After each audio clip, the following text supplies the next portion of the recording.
నీది కోన నీది గట్టు నీది పుట్ట నీది మళ్ళా పోడి పెత్తనమేది రోరన్న పల్లా పోడికి బుద్ధే చెప్పరా దయచేసి లైన్ వచ్చేలా బ్యాక్ వచ్చాలి ఈ బ్యాక్ వచ్చాలి రోరన్న పల్లా పోడికి బుద్ధే చెప్పరా కొండ నీది కోన నీది గట్టు నీది బ్రదర్ సౌండ్ పెంచాలి నీది కోన నీది గట్టు నీది పుట్ట నీది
ప్రతి ప్రాంతంలో ఉన్నటువంటి బినామీ వ్యవస్థలోని బినామీల్ని ముందు గుర్తించండి, వాళ్ళపైన కేసులు పెడదాం, వాళ్ళను మారుద్దాం.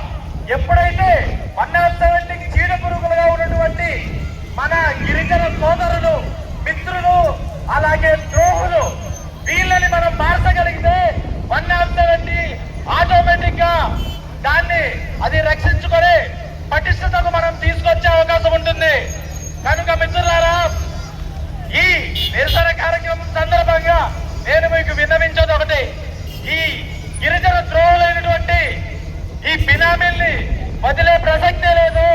ఇది మొదటి అడుగు కాదు, ఇది కేవలం ఆరంభం. దీన్ని ఎంత దూరం తీసుకెళ్లాలంటే మనం ఇక్కడ దీన్ని విడిచిపెట్టకుండా ఏదైతే 1700 మంది గిరిజనేతరులు గిరిజన భూములు అమ్ముకోవటానికి హక్కు కోరుతున్నారో కోర్టు ద్వారా మనం వాళ్ళు 1700 మంది కాదు, మనం 1,00,000 మందితో మనం కేసు వేసి దీనిపై పోరాడి మన హక్కుల్ని కాపాడుకోవాల్సిందిగా ఈ నిరసన కార్యక్రమం సందర్భంగా కోరుకుంటున్నాను. జై ఆదివాసీ, జై ఆదివాసీ. మిత్రులారా,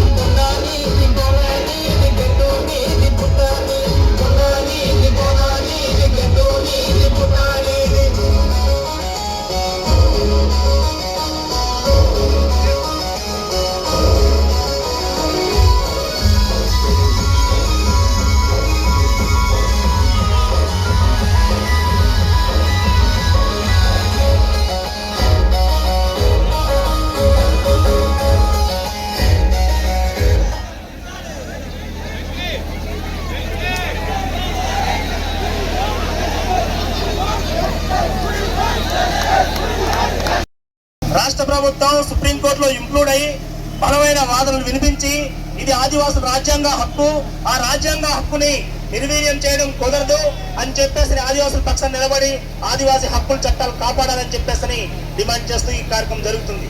అంతేకాకుండా అల్లూరు సీతారామరాజు జిల్లా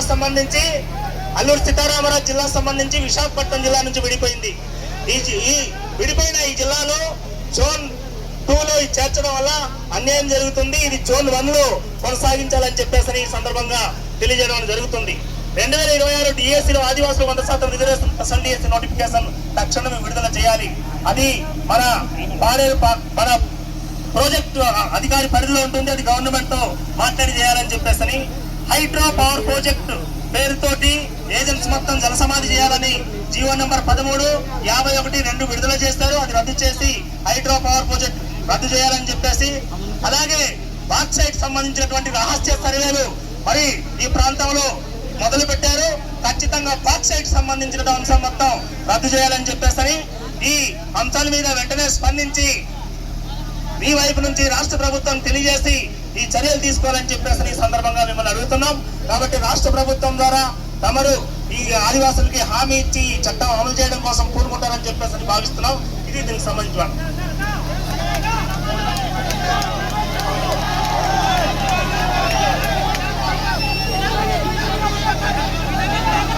ఏజెన్సీ ప్రాంతంలో 1/70 చట్టాన్ని ధిక్కరించి ఈ ప్రాంతంలో గిరిజన నేతలు భూములు సంబంధించినటువంటి అక్రమ భవనాలన్నీ ఉన్నాయి. దీనికి సంబంధించిన దాంట్లో ప్రధానంగా బినామీలు ఉన్నారు. బినామీలు ఎంతమంది ఉన్నారో రాష్ట్ర ప్రభుత్వం ఇప్పుడు దాకా లెక్కలు చెప్పడం లేదు, అధికారులు కూడా లెక్కలు చెప్పడం లేదు. సంక్షేమ పథకాలు అందుతున్నాయి, అన్ని అందుతున్నాయి. అటువంటి వాళ్ళకి రేషన్ కార్డు కానీ సంక్షేమ పథకాలు కానీ మొత్తం క్యాన్సిల్ చేసి ఈ బినామీ ఆస్తులు మొత్తం ఐటీడీఏ మొత్తం స్వాధీనం చేసుకుని రాష్ట్ర ప్రభుత్వం నడపాలని చెప్పేసి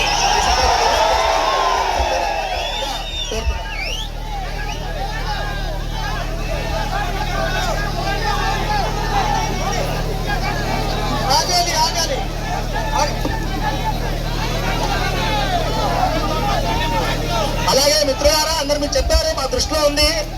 ఏజెన్సీ ప్రాంతంలో గిరిజన అమ్మాయిని పెళ్లి చేసుకుంటున్నారు. గిరిజన అమ్మాయిని గిరిజనేతలను పెళ్లి చేసుకొని పుట్టిన పిల్లలకి గిరిజన సర్టిఫికేట్ తీసుకుంటున్నారు. దీనివల్ల ఆదివాసులకు తీవ్ర నష్టం జరుగుతుంది. ఇటువంటిది అరకువేలి మండలంలో ఒక సర్టిఫికేట్ రద్దు చేయించి ఒక డిప్యూటీ తహసీల్దార్ని సస్పెండ్ చేసే స్టేజ్కి వెళ్ళింది. అటువంటిది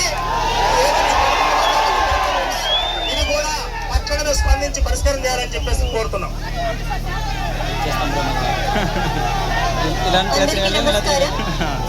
గౌరవ ఎంపీ గారికి, ఎమ్మెల్యే గారికి, ప్రజాప్రతినిధులకి, బలరాం గారికి, బల్దేవ్ గారికి, అక్కడ వచ్చిన ఆదివాసీ సంఘాలందరికీ కూడా, ఇన్ఫ్లుయెన్సర్స్ కి, సోషల్ మీడియా ఇన్ఫ్లుయెన్సర్స్ అందరికీ కూడా నా నమస్కారాలు. ఈరోజు మీరు మీ రిప్రజెంటేషన్స్ అన్ని కూడా వివరించడం జరిగింది. ఒకటి నేను మాట్లాడతాను. మొదటిది, మీరు జియో నెంబర్ 3 గురించి చెప్పారు. రీసెంట్ గా మనకి ఈ ఎంప్లాయీస్ అసోసియేషన్స్ అందరూ కూడా రిప్రజెంటేషన్ ఇవ్వడం జరిగింది. అలానే ఈ రోజు మీరు ఇస్తున్న రిప్రజెంటేషన్ కూడా మనం పంపిస్తాము. One of the good points మన ఎంప్లాయీస్ అసోసియేషన్ నుంచి వచ్చింది ఏంటంటే, మనకి జియో నెంబర్ 3 తర్వాత బయట నుంచి వచ్చిన టీచర్స్ అబ్సెంటీజం ఎక్కువ ఉంటుందని చెప్పారు. సో దాని వల్ల కూడా ఒక అనాలిసిస్ చేసి పంపిస్తాము ఖచ్చితంగా. అవునండి.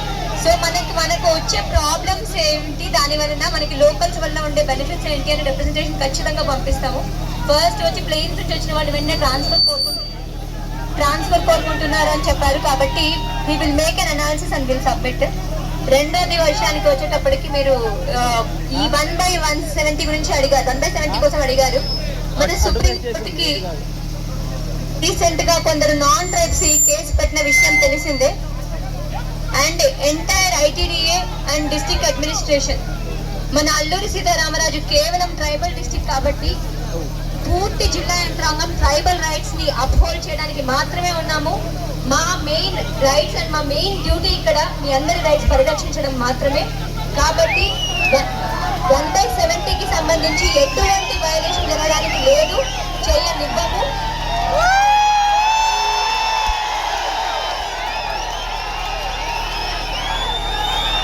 మనకి రకరకాల అన్ఎంప్లాయ్మెంట్ తో మనకి ల్యాండ్ మాత్రమే ఇంపార్టెంట్ కాబట్టి గిరిజనులకి ల్యాండ్ దూరం అయ్యే అవకాశం లేకుండా చూసుకుంటాము. కోల్పోతే ఎన్ని ఇల్లీగల్ రిజిస్ట్రేషన్ జరగగలుగుతాయి, ఇవన్నీ కూడా మేము రాస్తాము. మీరు దానిలో అటువంటి భయపడాల్సిన అవసరం లేదు. ఇంప్లీడ్ పంపిస్తాం, ఖచ్చితంగా రిపోర్ట్ పంపిస్తాము. మనం రెస్పాండెన్స్ లో లేకపోయినా కూడా ఇంప్లీడ్ అవుతాము, దానిలో భయం ఏం లేదు. మూడోది, ఆల్రెడీ మధ్య వలస అండ్ వీటి గురించి మనం క్లియర్ గా చెప్పాము. మన ఆదివాసులకి తెలియకుండా, వాళ్ళకి అవగాహన లేకుండా సర్వేలు జరగలేదు కూడా లాస్ట్ 2 months. బాక్సైట్ కి సంబంధించి కూడా గతంలో ఇష్యూ వచ్చింది అని చెప్పేసి చాలా క్లియర్ గా చెప్పాము. లాస్ట్ 4 years లో లైసెన్స్ కొత్తది ఇవ్వలేదు, అయిపోయిన లైసెన్స్ కూడా రెన్యూ చేయలేదు. ఎవరో పేరు లేని ఏజెన్సీని వచ్చి చేస్తే ఖచ్చితంగా వాళ్ళ మీద పోలీస్ యాక్షన్ తీసుకుంటాము. సో దానికి కూడా భయపడాల్సిన అవసరం లేదు.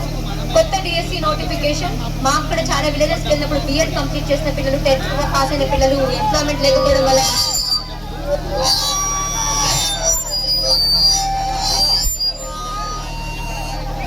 బాధ వేస్తుంది. కాబట్టి ఖచ్చితంగా ప్రాజెక్ట్ ఆఫీసర్ పరిధి నుంచి మనము ఈ న్యూ డిఎస్సి నోటిఫికేషన్ కోసం ఖచ్చితంగా మనము పూర్తి ఎఫర్ట్స్ పెడతాము.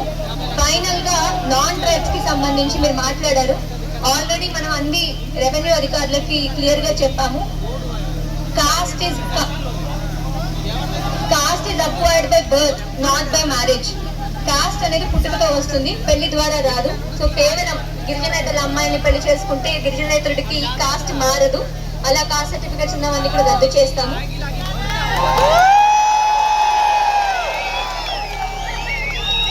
Zone 1 నుంచి Zone 2 కి మనమే డిస్ట్రిక్ట్ అడ్మినిస్ట్రేషన్ కాదు, కలెక్టర్ మేడం, మినిస్టర్ గారు అందరూ కూడా, మొన్న మన హెచ్ఆర్డి మినిస్టర్ లోకేష్ గారు వచ్చినప్పుడు కూడా చాలా క్లియర్ గా రిప్రజెంటేషన్ ఇవ్వడం జరిగింది. మనకి Zone 1 నుంచి Zone 2 కి వెళ్ళడం వలన మనకి ఎలాంటి ఇబ్బందులు ఉంటాయి, లాజిస్టిక్స్ ఇష్యూస్ అని. దీని మీద మనం కూడా ఫుల్ ఎఫర్ట్స్ పెడతాము. ఈ రోజు గౌరవ ప్రజాప్రతినిధులు ఇచ్చిన రిప్రజెంటేషన్స్ అన్ని కూడా సమగ్ర నివేదిక లాగా మనము స్టేట్ గవర్నమెంట్ కి సబ్మిట్ చేస్తాము.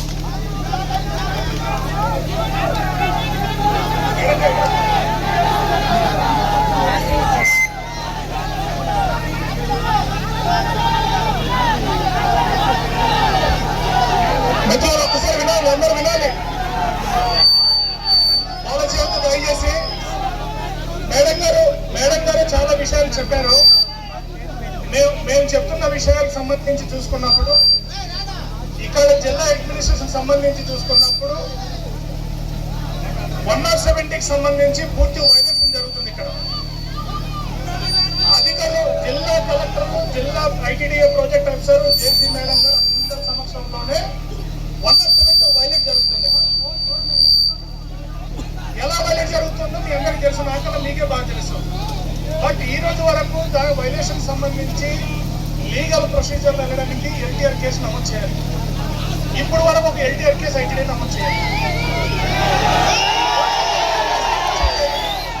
అంటే మీరు చెప్పే మాటలకి చేసే పనులకి చాలా వ్యత్యాసం ఉంది. ఒక ఎల్టీఆర్ కేసు నమోదు చేయాలి.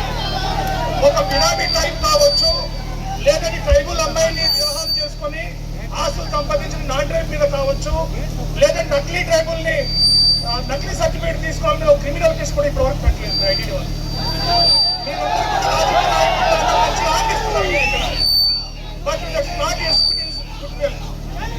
మీరు చర్యలు తీసుకోలేదు. మీరు ఏం చేస్తారో స్పష్టంగా చెప్పండి. ఒక పాయింట్. రెండోది మన ఐటీడీ నుండి సుప్రీంకోర్టులో 170ని రక్షించండి, ఇది గిరిజనులు గుండెకాయ లాంటిదని చెప్పి సుప్రీంకోర్టులో ఐటీడీ ఇంప్లీట్ కావాలి. అది ఎంతని ఇంప్లీట్ కావాలి? ఎంత ఘోరం అంటే 2023లో సుప్రీంకోర్టులో కేసు ఫైల్ అయితే 3 సంవత్సరాలు అయింది కేసు ఫైల్. లాస్ట్ గవర్నమెంట్ కానీ ఈ గవర్నమెంట్ కానీ కనీసం కౌంటర్ అఫిడవిట్ కూడా దాఖలు చేయాలి సుప్రీంకోర్టులో. కౌంటర్ అఫిడవిట్ దాఖలు చేయాలి సుప్రీంకోర్టులో. ఈ రోజు ప్రభుత్వం వెళ్తుందో తెలియదు, కానీ ఐటీడీఏ గిరిజనుల పక్షం ఉంది. ఐటీడీఏ కంపల్సరీ తక్షణమే మీరు స్వయంగా ఇంప్లీడ్ ప్రాజెక్ట్ ఆఫీసర్ ఇంప్లీడ్ కావాలని చెప్పి సందర్భంగా మేము విజ్ఞప్తి చేస్తున్నాం. దాని మీద స్పష్టమైన మీరు హామీ ఇవ్వండి. మూడోది ఏంటంటే ఈ 170 ఎల్టీఆర్ నకిలీ ట్రైబుల్ మీద మీరు మన గిరిజన సంఘాలు, ఉద్యోగ సంఘాలందరితో కలిపి ఒక మీటింగ్ అయ్యండి. మీరు ఎక్కడెక్కడ దొంగలు ఉన్నారో మేమంతా మీకు అప్పచెప్తాం. నేను చేయాల్సిన పని కాదు. వాస్తవానికి ఐటీడీఏ ప్రాజెక్ట్ ఆఫీసర్ సుమోటోగా కేసు నమోదు చేయాలి. మేము కంప్లైంట్ చేస్తే కాదు, ఐటీడీఏ ప్రాజెక్ట్ ఆఫీసర్ కంటికి కనిపించింది, చెవికి వినిపించింది, ఎల్టీఆర్ కేసు నమోదు చేసి జైలుకి పంపాలి. కానీ ఇప్పుడు వరకు ఆ రకం లేదు. ఎగ్జాంపుల్ ఉక్కుంపేట కొండమ్మని ఒక ఆవిడ ఉంది, 8 షాపులు ఉన్నాయి. ఒక ఆవిడ ఒకటి కాదు, 72 సెంట్లు ఉంది. 72 ఇంట్లో ఆవిడ ఎలా వచ్చింది? ఆవిడకి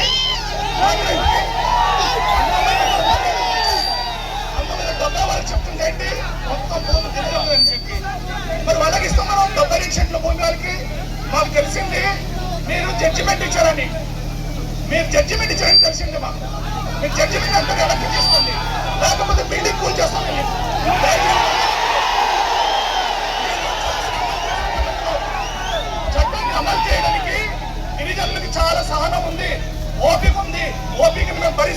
ఎందుకంటే మేము చట్టాన్ని గౌరవిస్తున్నాం కాబట్టి.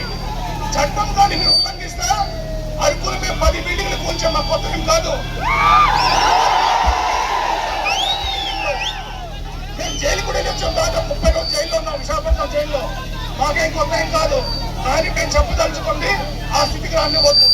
మీరంతా చాలా జెంటిల్మెన్ ఉన్న ఆఫీసర్స్ ఉన్నారు, చాలా యాంగ్ అండ్ డైనమిక్ ఆఫీసర్స్ ఉన్నారు. ట్రైబల్ పర్సన్ మీరు ఉన్నారు కాబట్టి మీరు ఎన్టీఆర్ గా నమోదు చేస్తారా లేదా, ఒక మీటింగ్ డేట్ సంబంధించి ఒకటి ఇవ్వండి.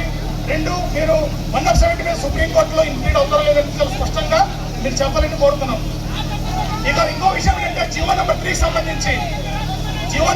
సంబంధించిన దాంట్లో మేము గిరిజన సంఘాలు పెద్ద ఎత్తున పోట్లాడాం. మేడం గారు మిత్రులు ఆగలే జీవో నెంబర్ 3 సంబంధించి మేడం గారు జీవో నెంబర్ 3 సంబంధించి ఇదే ఐటీడీలో మీరే ప్రాజెక్ట్ ఆఫీసర్ గారు ఉన్నారు, రోజు అనుకుంటాం. జేసీ గారు ప్రాజెక్ట్ ఆఫీసర్ ఉన్నారు, ఇన్ఛార్జ్ ఐడియా టెక్నికల్ గా. ఆల్రెడీ మేము పోట్లాడితే గవర్నమెంట్ ఒక ఎక్స్పర్ట్ కమిటీ వేసింది. Expert committee tribal effect director madam గారితో లీగల్ ఎక్స్పర్ట్ కమిటీ వచ్చింది. లీగల్ ఎక్స్పర్ట్ కమిటీ ఇక్కడే కూర్చున్నాం మేమందరూ కూడా. మేమందరం మా అభిప్రాయాలు సంఘాలు కానీ, సంస్థలు కానీ, నాయకులు కానీ, మేధావులు కానీ, ఇతర మొత్తం అందరూ కలిపి 100% రిజర్వేషన్ ఎలా పాసిబుల్ ఉంటుందో స్పష్టంగా చెప్పాం మేము. 5వ షెడ్యూల్ క్లాస్ 2 ప్రకారం ఎలిజిబిలిటీ ఉంది, పాసిబుల్ ఉందని చెప్పి లీగల్ ఎక్స్పర్ట్స్ కూడా ఇచ్చారు. దాని మీద రిపోర్ట్ ఆల్రెడీ గవర్నమెంట్ కి ఎక్స్పర్ట్ కమిటీ రిపోర్ట్ ఇచ్చి 304 రోజులైంది. ఇప్పటి వరకు ప్రభుత్వం ఒక అడుగు చేయలేదు. లాస్ట్ టైం ముఖ్యమంత్రి గారిని కలిసినప్పుడు, ఇక్కడే పాడలో మేము కలిసినప్పుడు స్వయంగా నేను కలిసాను ముఖ్యమంత్రి గారిని. కలిసినప్పుడు ఏం చెప్పాడంటే 2025 డిఎస్సి సంబంధించి మేము ఇప్పుడు ఏం చేయలేం, 2026 డిఎస్సి కింద న్యాయం చేస్తామన్నారు. కానీ నిన్న ప్రకటించిన జాబ్ క్యాలెండర్లో ట్రైబల్ ఏం పోస్ట్ లేవు. నిన్న వచ్చిన జాబ్ క్యాలెండర్లో మీరు చూసి ఉంటారు. రెండవది డిఎస్సి సంబంధించి రేపు అక్టోబర్లో డిఎస్సి నోటిఫికేషన్ ఇస్తారని చెప్తున్నారు. ఈ అక్టోబర్ డిఎస్సి నోటిఫికేషన్ నాటికి 100% రిజర్వేషన్ కానీ ఎందుకు రాకపోతే లాస్ట్ టైమే దాదాపు స్టేట్ వైడ్ గా సుమారు 5,000 పోస్టులు ఆదివాసులు కోల్పోయారు. ఇప్పుడు గిరిజన విద్యార్థులు విద్యకు దూరం అయిపోతున్నారు, డ్రాప్అవుట్ అయిపోతున్నారు. డ్రాప్అవుట్ పెరుగుతుంది. వీళ్ళంటే జెంటిల్మెన్ ఆఫీసర్స్ అంతా కష్టపడి పనిచేసినా ఇంటికి టీచర్లు వెళ్ళకపోతే, చదువు అర్థం కాకపోతే పిల్లలకు ఉపయోగం లేదు. కాబట్టి మేము చెప్పేది గవర్నమెంట్ పాజిటివ్ రెస్పాండ్ అయితే మీరు ఏమైనా చేయగలుగుతారు. మేము ఒకటే చెప్తున్నాం, మీ ద్వారా గవర్నమెంట్ ముఖ్యమంత్రి గారికి రేపు 24న రంపచోడవరం వస్తున్నారు. ముఖ్యమంత్రి గారు 24న రంపచోడవరం వస్తున్న సందర్భంగా మీరు మా తరపు నుంచి తక్షణమే ఈ రోజే లెటర్ పెట్టండి సీఎం ఆఫీస్ కి. ముఖ్యమంత్రి గారు 24వ తేదీకి ఎగ్జిక్యూటివ్ ఆర్డర్ సంబంధించి ఎప్పుడు ఇస్తారు ఏంటని స్పష్టమైన ప్రకటన చేయకపోతే చాలా ఈరోజు 20,000 మంది వచ్చినా చాలా శాంతియుతంగా నిరసన తెలియజేస్తున్నాం మేము. కాబట్టి ఇప్పటికీ ముఖ్యమంత్రి గారు హామీ ఇచ్చి సుమారు 880 రోజులైంది. ఎక్స్పర్ట్ కమిటీ రిపోర్ట్ ఇచ్చి సుమారు 325 రోజులైంది. ఈ రోజు మనందరికీ తెలుసు సీఎం గారు ఇచ్చిన సూపర్ 6 అమలు చేస్తున్నారు. సంతోషమే కాదనట్లేదు. కార్పొరేట్ కంపెనీలకి బాక్సెట్ ఇచ్చేస్తాం, కొండలు ఇచ్చేస్తామని హామీ కూడా అమలు చేస్తూ కొండలు అమ్మేస్తున్నారు. మరి గిరిజనులకు ఇచ్చిన హామీ ఎందుకు అమలు చేయాలి? కాబట్టి మేము స్పష్టంగా చెప్పదలుచుకున్న 24వ తేదీకి రాష్ట్ర ముఖ్యమంత్రి గారు స్పష్టమైన ఎగ్జిక్యూటివ్ ఆర్డర్ సంబంధించిన ప్రకటన చేయకపోతే చాలా తీవ్రమైన ఉద్యమం ఏజెన్సీలో జరుగుతుంది. కాబట్టి మీరు చెప్పండి, ఇది లాయకుల సమస్యగా చేయవద్దని చెప్పి. అలాగే ఇంకొక విషయం, ఇలా జోన్ సంబంధించిన విషయం చాలా సున్నితంగా విషయం మీ అందరికీ తెలుసు. మీరు జోన్ 1 వచ్చే వరకు ఇక్కడ ఉన్న ఉద్యోగస్తులు ట్రాన్స్ఫర్ చేయొద్దు దయచేసి. ఇది ప్రెసిడెన్షియల్ ఆర్డర్ అగైనెస్ట్ కాదు. బట్ మనం మెజారిటీ పీపుల్, ఇది పార్లమెంట్, ఇది ఒక రకం చెప్పాలంటే ఇది పార్లమెంట్ జడ్జిమెంట్. మాకు దీసా కమిటీ ప్రకారంగా గ్రామ సభ అత్యున్నతమైన పార్లమెంట్. అటువంటి నేపథ్యంలో 5వ షెడ్యూల్ ప్రాంతాల్లో ఉన్న ఆదివాసులకి ఉద్యోగస్తుల్ని జోన్ 2కి బదిలీ చేయొద్దని ముందు వెంటనే లెటర్ పెట్టండి. రేపు ఎప్పుడో లెటర్ వస్తే ఇస్తాము, ముఖ్యమంత్రిగా నిర్ణయిస్తే ఇస్తామని కాదు. ఈలోగా ఆదివాసులు చాలా మంది కోల్పోతారు, వాళ్ళకున్న నష్టానికి గురవుతారు. కాబట్టి తక్షణమే జోన్ 2లో ట్రాన్స్ఫర్స్ అన్ని వెంటనే ఆపాలని చెప్పి కూడా ఈ సందర్భంగా మేము కోరుతున్నాం. చివరికి ఏంటంటే ఎవరి మీద క్రిమినల్ కేసు మీద పెట్టలేదు. ఈ రోజు మా టీచర్లు చాలా మంది ఉద్యమాల్లోకి వచ్చారు, ఉద్యోగస్తులు చాలా మంది ఉద్యమాల్లోకి వచ్చారు. నిన్న మాకు కలిసింది కలెక్టర్ గారు నోటీస్ ఇచ్చారట. ఈ రోజు ఉద్యమంలో ఎవరు పాల్గొంటే వాళ్ళని సస్పెండ్ చేయండి, ప్రమోషన్ సెలవు తీసుకొని ఈ ఉద్యమంలో పాల్గొన్న ఏ ఒక్క గిరిజన ఉద్యోగికి ఏ మాత్రం చిన్న నష్టం జరిగినా జిల్లా బద్దలైపోతుంది.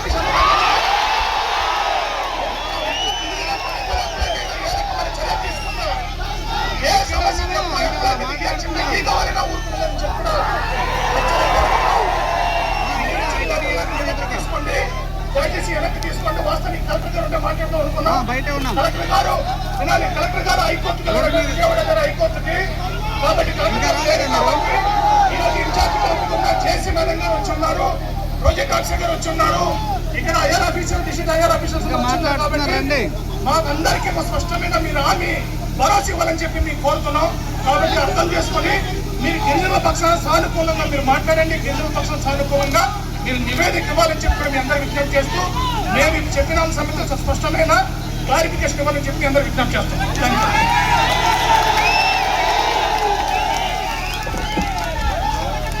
అందరికీ నమస్కారం. ఫస్ట్ ఆఫ్ ఆల్, మొత్తం with respect to each and every complaint that you have given, whatever clarification we can do on our part, we assure you that we will be with respect to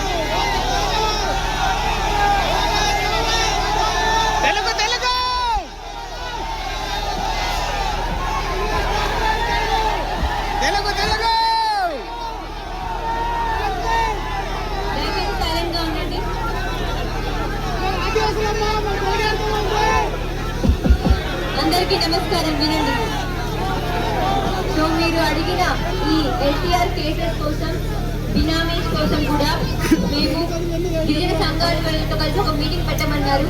next వీకే మనం date ఇచ్చి మిమ్మల్ని అందరినీ పిలిపించి మీ దగ్గర complaints తీసుకుంటాం. మోటోగా complaints లేవంటున్నారు. చిన్న correction, మొత్తం ఇప్పటిదాకా 4000 ఎన్టీఆర్ కేసులు ఫైల్ అయినాయి, 74 పెండింగ్ ఉన్నాయి. దానిలో మీరు పెట్టుకున్న రిక్వెస్ట్ ప్రకారం నాన్ ట్రైబల్ ఫేవరబుల్ గా ఏవైతే ఆర్డర్స్ ఇచ్చారో అవన్నీ కూడా పరిశీలించి వాటిలో ఏమైనా ఇష్యూస్ ఉంటే మళ్ళీ కూడా రెక్టిఫై చేసి రీఇష్యూ చేస్తారు.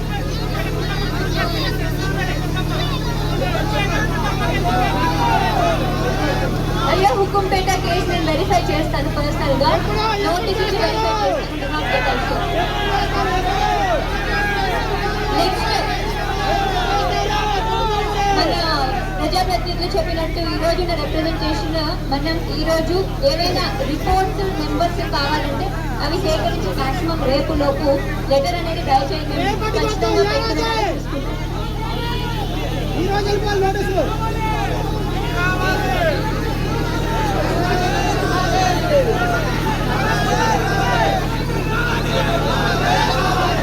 కాబట్టి మీరు చెప్పిన అష్యూరెన్స్ అన్ని కూడా మనం రిప్రజెంటేషన్ పంపిస్తున్నాము. స్టేట్ గవర్నమెంట్ నుంచి క్లారిటీ రావడానికి పంపిస్తాము. హలో బాబు, దయచేసి వెనకాల ఆగాలి మీరు. మనం అడిగిన ప్రశ్న సమాధానం చెప్పాలి. సమాధానం వచ్చామా అడగడం వచ్చామా? సమాధానం చెప్పాలి, ఆగాలి, మనం వినాలి. లేకపోతే ఇంకోసారి అడుగుదాం, మాట్లాడదాం. దయచేసి ఆగాలి మిత్రులు, ఎవరు దయచేసి ఇబ్బంది పెట్టద్దు, మాట్లాడేదండి. సుప్రీంకోర్టులో ప్లీడ్ అయ్యే విషయంకి స్టేట్ గవర్నమెంట్ ఇంప్లీడ్ అవుతుంది కాబట్టి నేను చెప్పిన రిపోర్ట్ ఏదైతే చేసి స్టేట్ గవర్నమెంట్ సెక్రటరీ ట్రైబల్ మనం లెటర్ రాస్తాము. దయచేసి మన గవర్నమెంట్ నుంచి 1/70 కూడా ఇంప్లీడ్ అవ్వమని చెప్పేసి మనం లెటర్ రాస్తాము. ఎక్స్పర్ట్ కమిటీ పంపించిన రిపోర్ట్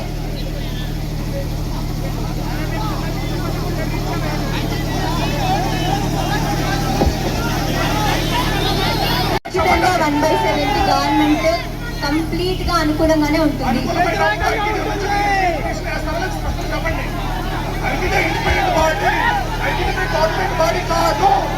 ఓకే, ఒక నిమిషం.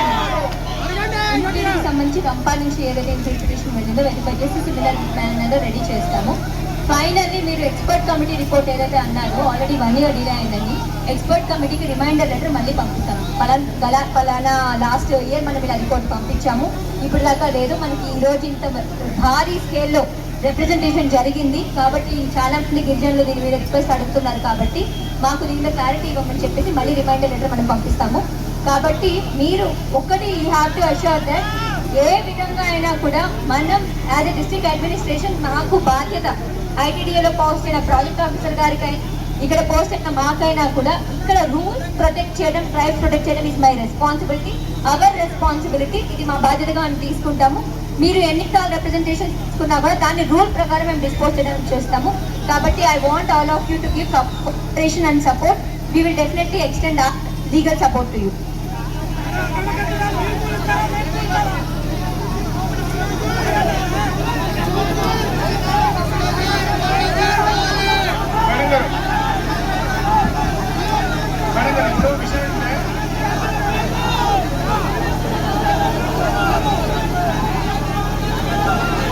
ఒక్క నిమిషం నేను మాట్లాడతాను. ఇక్కడికి ఈరోజు విచ్చేసిన యువతకు, ఈ ప్రోగ్రామ్ కి, ఈ కార్యక్రమానికి ఇన్విటేషన్ ఇచ్చిన సోషల్ మీడియా వాళ్ళందరికీ కూడా నా నమస్కారాలు.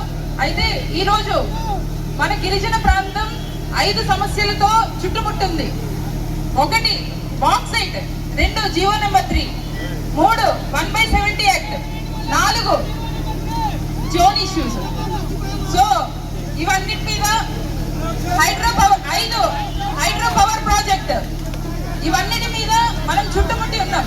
ఈ రోజుకి కూడా గవర్నమెంట్ ఏదైతే ఉందో ఐటీడీఏ కానీ కలెక్టర్ ఆఫీస్ కానీ దీని మీద ఏ రోజు కూడా ఈ రోజు వరకు స్పష్టంగా ఒక ఆన్సర్ కానీ ఒక సొల్యూషన్ కానీ తీసుకోలేని పరిస్థితి ఉంది. అయితే మరీ ముఖ్యంగా ఈ రోజు ఇంతమంది యువతి కలిసి వచ్చి ఇంత పెద్ద కార్యక్రమం చేస్తున్నారని తెలిసి పర్మిషన్లు కానీ లేకపోతే దీనికి అనుమతి కానీ ఇచ్చింది ఎవరు? జిల్లా కలెక్టర్ గారు. అట్లాంటి కలెక్టర్ గారు ఈ రోజు లేకపోవడం నిజంగా ఏఎస్ఆర్ డిస్ట్రిక్ట్ మొత్తానికి దురదృష్టకరం అని చెప్పి ఈ సందర్భంగా తెలియజేస్తా ఉన్నాను.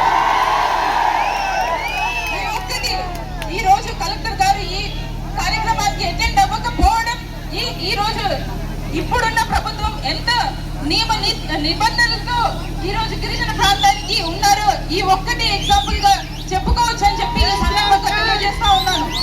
అయితే ఎప్పుడో ఎలక్షన్ ముందు ఇప్పుడున్న చీఫ్ మినిస్టర్ గారైన చంద్రబాబు నాయుడు గారు మనకి హామీ ఇచ్చారు, జీవో నెంబర్ 3 మళ్ళీ తీసుకుని వస్తాము, పునరుద్ధరిస్తాము అని చెప్పి. కానీ గడిచిన 2 సంవత్సరాల్లో కూడా ఒక్కసారి కూడా నోరు ఇప్పని పరిస్థితులు ఈ రోజు ఉంది. అయితే గవర్నమెంట్ పరంగా ఇక్కడ ఉన్న జిల్లా కలెక్టర్ గారు ఇవ్వండి, పిఓ గారు జాయింట్ కలెక్టర్ గారు ఇవ్వండి, మీ అందరూ కూడా కలిసి మన సీఎం గారికి చెప్తేనే ఇక్కడికి వస్తారు, మా అందరి పరిస్థితులు కూడా చూస్తారని చెప్పి ఈ సందర్భంగా తెలియజేస్తారు. మేడం గారు, ఇప్పుడు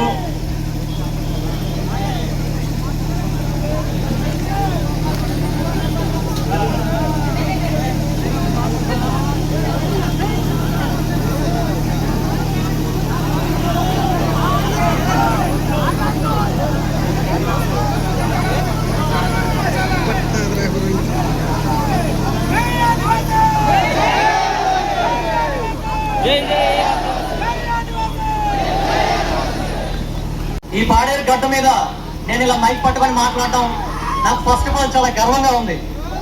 ఎందుకంటే ఇదే గడ్డపై ఒకప్పుడు మన మన్యం వీరుడు బ్రిటిష్ వారి గుండెల్లో రైళ్లు పరిగెత్తించిన మన ఆదివాసి ముద్దుబిడ్డ అల్లూరి సీతారామరాజు గారు నడిచిన నేల ఇది.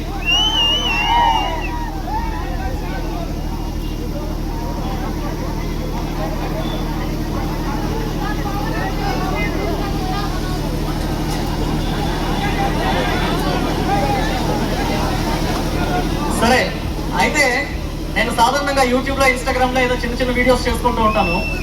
మన గిరిజనులందరికీ ఈ జీవో నెంబర్ 3 అనే టాపిక్ చాలా ఇంపార్టెంట్ అనిపించి నేను ఏదో ఎక్స్పెక్టేషన్ కూడా లేకుండా సాధారణంగా వదిలిన వీడియో అది. అలాంటి వీడియోకి 300K ప్లస్ వ్యూస్ వచ్చాయి, లాంగ్ వీడియోకి. సో అక్కడ వచ్చిన కామెంట్స్ నేను చదువుతుంటే నాకు ఒకటే అర్థమైంది, మన గిరిజనులందరి గుండెలోని ఇన్ని రోజులు ఇన్ని ఆవేదన, ఇంత బాధ, ఇన్ని కష్టాలు దాక్కుని ఉన్నాయా అని. సో ఈ ఆవేదన మొత్తాన్ని చూస్తుంటే మన ఈ జీవో నెంబర్ 3 అనేది మన గిరిజనులందరికీ ఎంత ఇంపార్టెంటో నాకు తెలిసింది. ఆ 3 లక్షల వ్యూస్ కేవలం వ్యూస్ మాత్రమే కాదు, ఆ వ్యూస్ ఆ గిరిజనుల గుండెల్లో ఉన్న ఆవేదన ఈరోజు పాడేరులో ఇంత ప్రపంచంలాగా మారింది. ఆల్మోస్ట్ దాదాపు చూస్తే 10-15 వేల మందికి పైగా జనాలు ఉన్నట్టుగా తెలుస్తుంది. అసలు మనందరం ఇప్పుడు దేనికి వచ్చాం ఇక్కడ? జీవో నెంబర్ 3 అనే అంశం మీద 1/70 చట్టం గురించి మాట్లాడడానికి మెయిన్ గా వచ్చాం కదా. ఈ జీవో నెంబర్ 3 అంటే ఏంటంటే,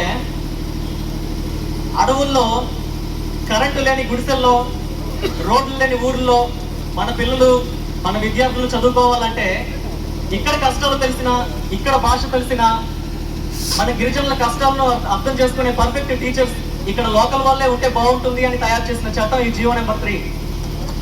అలాంటి ఈ జీవో నెంబర్ 3 ఇది ప్రతి చట్టం ఏదొచ్చినా సరే కొంతమందికి ఆపోజిట్ గా, కొంతమందికి పాజిటివ్ గా ఉంటుంది. ఈ జీవో నెంబర్ 3 చట్టం అనేది బలంగా చెప్తున్నా, ఇది నాన్ ట్రైబల్స్ ని అన్యాయం చేయడానికి చేసిన చట్టం కాదు, అన్యాయం అయిపోతున్న మన గిరిజనుల్ని కాపాడుకోవడానికి తయారు చేసిన చట్టం.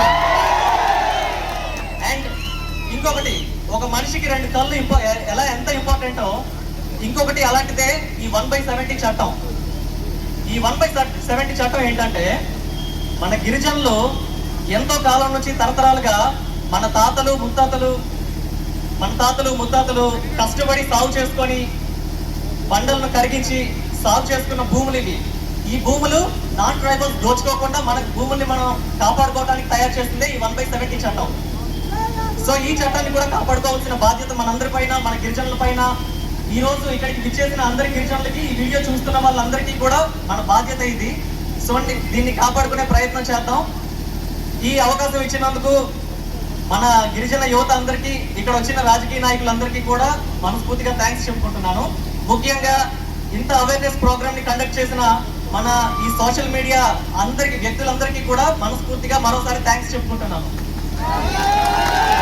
ధన్యవాదాలు. అలాగే ఈ కార్యక్రమాన్ని ఉద్దేశించి ఆదివాసీ గిరిజన సంఘం జాతీయ నాయకులు అప్పనర్స గారు మాట్లాడవలసిందిగా కోరుతా ఉన్నాం.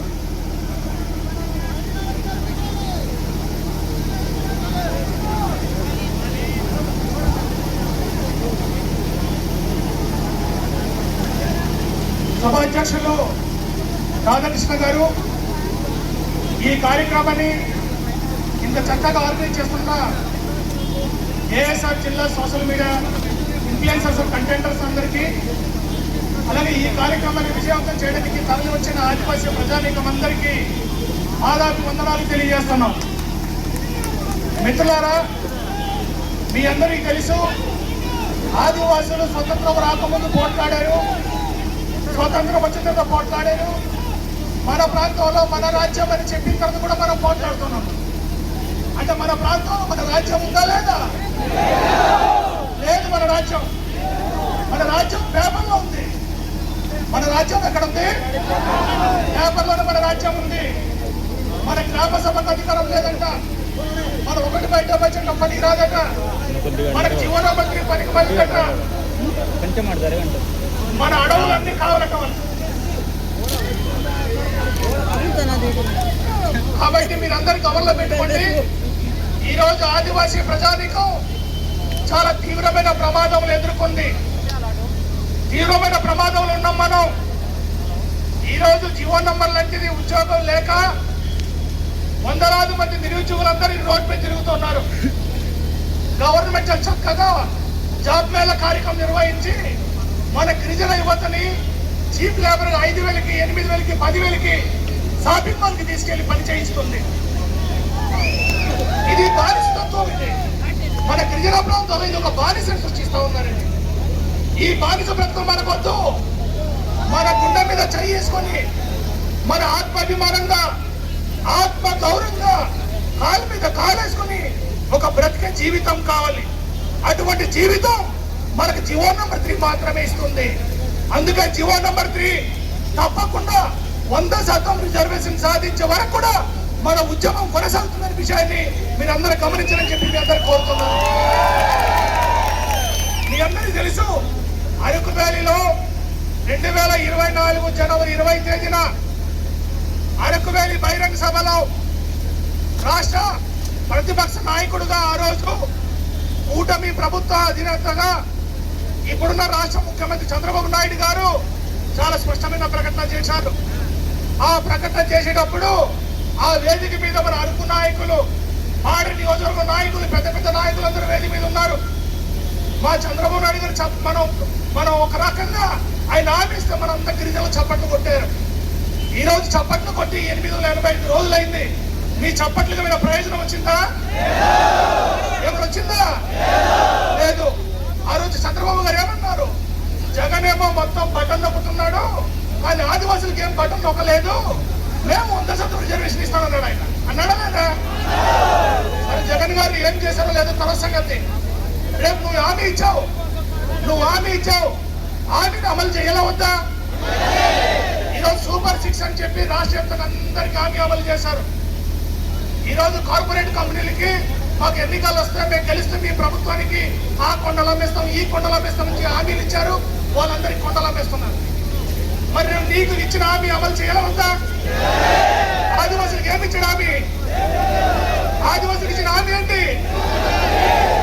రిజర్వేషన్ హామీ ఇచ్చాడు. రిజర్వేషన్ హామీ ఇచ్చాడా లేదా? ఇచ్చాడు. కానీ రిజర్వేషన్ హామీ మాత్రం మనకేం నెరవేర్చలేదు. అందుకే రాష్ట్ర ముఖ్యమంత్రి గారు చాలా స్పష్టంగా మేము హెచ్చరిక చేయదలుచుకున్నాం. రాష్ట్ర ముఖ్యమంత్రి గారు ప్రత్యేకమైన కమిటీ వేసినప్పుడు ఆ కమిటీ కూడా నివేదిక స్పష్టంగా ప్రభుత్వానికి అప్పచెప్పినప్పుడు సుమారు 305 రోజులు అవుతుంది. అంటే ఒక హామీ అమలు చేయడానికి ఇన్ని రోజులు అవసరమా? ఒక రోజు అమలు చేయడానికి ఇన్ని రోజులు అవసరమా? ఈ రోజు మన ధర్నాలో చాలా మంది ఉద్యోగస్తులు, మేధావులందరూ కూడా మద్దతుగా ఉన్నారు. ఇక్కడ వాళ్ళందరికీ మాత్రం ఉద్యమాల్లో పాల్గొంటే నోట్సులు ఇస్తామని చెప్పి క్షణాల్లో నోట్సులు ఇచ్చేస్తున్నారు, క్షణాల్లో సర్కారు చేస్తున్నారు. కానీ మరి ఆదివాసులకి రిజర్వేషన్ ఎందుకు ఇవ్వరు మీరు? ఆదివాసులు 100% రిజర్వేషన్ అనేది నువ్వు నేను అడుగుతుంది కాదు. ఇది భారత రాజ్యాంగం ఇచ్చిన హక్కు మనకు. ఇది ఏదో ప్రభుత్వాలు, ఏదో పార్టీలు కాలరాస్తే ఆగిపోయిన రిజర్వేషన్ కాదు. రేపు రిజర్వేషన్ ఇవ్వకపోతే ఏజెంట్స్ అగ్నిగుండగా మారుతుందని చెప్పి రాష్ట్ర ముఖ్యమంత్రి గారు. అందుకే రాష్ట్ర ముఖ్యమంత్రి గారు రేపు రంపచోడవరం, గిరిజన జిల్లా, పోలవరం జిల్లా 24వ తేదీన రంపచోడవరంలో ముఖ్యమంత్రి గారు వస్తున్నారు. ఈ ముఖ్యమంత్రి గారికి మేము ఒకటి విజ్ఞప్తి చేయదలుచుకున్నాం. ఇది హెచ్చరిక కాదు, విజ్ఞప్తి మాత్రమే. ఆ విజ్ఞప్తి ఏంటి? రేపు 24వ తేదీకి రాష్ట్ర ప్రభుత్వం 100% రిజర్వేషన్ ముఖ్యమంత్రి ఇచ్చిన హామీని అమలు కోసం ఎగ్జిక్యూటివ్ ఆర్డర్ అమలు సంబంధించి ఉత్తర్వులు ఇవ్వకపోతే ముఖ్యమంత్రి గారి సభ కూడా అవసరమైతే అడ్డుకుంటామని చెప్పి ఈ సందర్భంగా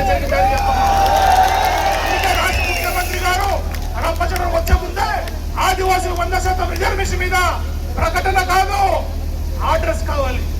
ముఖ్యమంత్రి గారు ఇప్పటికి బోర్డు ప్రకటన చేశాడు. ఆయన బోర్డు ప్రకటన అరకులో ప్రకటన చేశాడు, రాజమండ్రిలో ప్రకటన చేశాడు, విశాఖపట్నంలో ప్రకటన చేశాడు.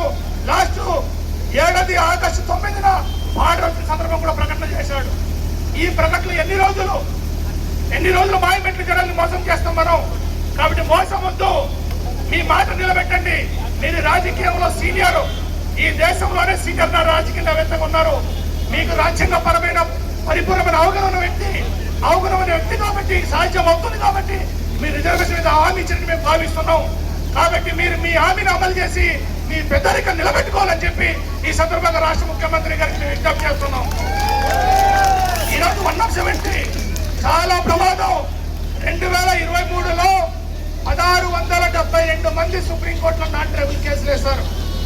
మనందరికీ తెలుసు, గతంలో ఈ పాటలో ఒక పెద్ద మనిషి హైకోర్టులో కేసేస్తేనే మనం పెద్ద ఎత్తున ఉద్యమాలు చేశాం. ఇప్పుడు సుప్రీంకోర్టులో జీవో నంబర్ 3 రద్దు అయిపోయింది. కాబట్టి ఇదే అతనుగా మనం సుప్రీంకోర్టులో 170 కూడా ఇస్తే రద్దు చేసేవచ్చు, ఏజెన్సీ దోచుకోవచ్చు, ఆక్రమించవచ్చు అని చెప్పి అనేక మంది రాబందులు ఎదురు చూస్తున్నారు. అటువంటి రాబందులు మేము చెప్తున్నాం. బ్రిటిష్ లాంటి రాబందులు వచ్చినప్పుడే మన సాంప్రదాయ ఆయుధాలతో తరిమి కొడితే కొండ మీద రాలేకపోయారు. కాబట్టి ఈరోజు నల్లదొరలు ముసుగేసుకున్న నల్లదొరలు వచ్చి ఆదివాసీ ప్రాంతంలో ఆక్రమిస్తాం, ఆదివాసీ ప్రాంతంలో దోచుకుంటాం అంటే తరిమి కొడతామని సందర్భంగా హెచ్చరిక జారీ చేస్తున్నాం. ఇది గిరిజన రైతులకు హెచ్చరిక కాదు.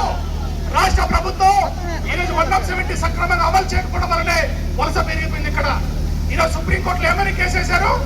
2011 సంవత్సరంలో అనేక గ్రామాల్లో, అనేక మండల కేంద్రాల్లో, అనేక జిల్లా కేంద్రాల్లో నాన్ ట్రైబులు గిరిజనుల కన్నా ఎక్కువ మంది ఉన్నారట.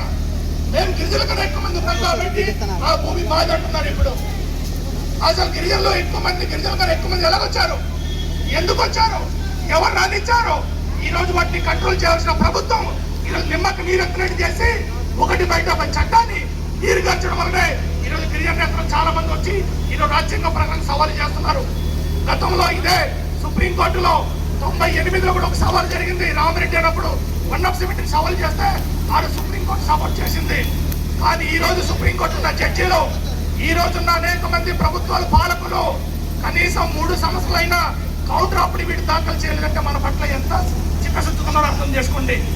సుప్రీంకోర్టులో 170 ఇది చట్టబద్ధం చల్లదని నాన్ ట్రైబల్ కోర్టుకి వెళ్తే మన తరపు నుంచి ఎవరు వెళ్ళాలి? మన తరపు నుంచి ఎవరు వెళ్ళాలి? ప్రభుత్వం వెళ్ళాలి. ప్రభుత్వం ఈ రోజు వరకు 3 సంవత్సరాలు అయింది. గత ప్రభుత్వం కౌంటర్ అఫిడవిట్ చేయలేదు, ఈ ప్రభుత్వం కౌంటర్ అఫిడవిట్ చేయలేదు. అంటే మన చట్టాల మీద, మన హక్కుల మీద వాళ్ళకి ఎంత చిత్తశుద్ధి ఉందో ఇందుకంటే అర్థమవుతుంది మనకు. కాబట్టి మనకు అర్థం కావాల్సింది, ఈ రోజు సుప్రీంకోర్టులో బార్డర్ ఐటీడీ నుంచి ఇంప్లీడ్ కావాలి. మొత్తం 8 ఐటీడీలు ఉన్నాయి. 8 ఐటీడీ నుంచి ఇంప్లీడ్ కావాలి. రాష్ట్ర ప్రభుత్వం ఇంప్లీడ్ కావాలి. దీనికోసం మన గిరిజన మంత్రి, టీఎస్సీ చైర్మన్, గిరిజన మంత్రి అధ్యక్షతన వెంటనే టీఎస్సీ సమావేశం వేసి సుప్రీంకోర్టులో మన కేసు ఇంప్లీడ్ కావాలని చెప్పి తీర్మానం చేయాలని చెప్పి ఈ సందర్భంగా కూడా ప్రభుత్వం హెచ్చరిక చేస్తున్నాం. కానీ ప్రభుత్వం ఈ రోజు ఈ 170కి సంబంధించిన విషయాల్లో ఏం మాట్లాడుతున్న పరిస్థితి లేదు. ఎందుకంటే జేసీ మేడం గారు మాట్లాడడం అర్థమవుతుంది. ఇది విధానపరమైన అంశం. ఈ విధానపరమైన అంశంలో ప్రభుత్వం ఇప్పటివరకు స్పష్టమైన డైరెక్షన్ ఇవ్వలేదనేది మేడం గారి మాటల్లో స్పష్టంగా అర్థమవుతుంది మనకు. కాబట్టి 170 పరిరక్షణ కోసం ఇది కేవలం 170 అంటే చట్టం తెచ్చింది కాదు. 1917లో బ్రిటిష్ వాళ్ళు వ్యతిరేకంగా ఆదివాసులు పోట్లాడారు. 1959లో ఆదివాసులు పోట్లాడారు.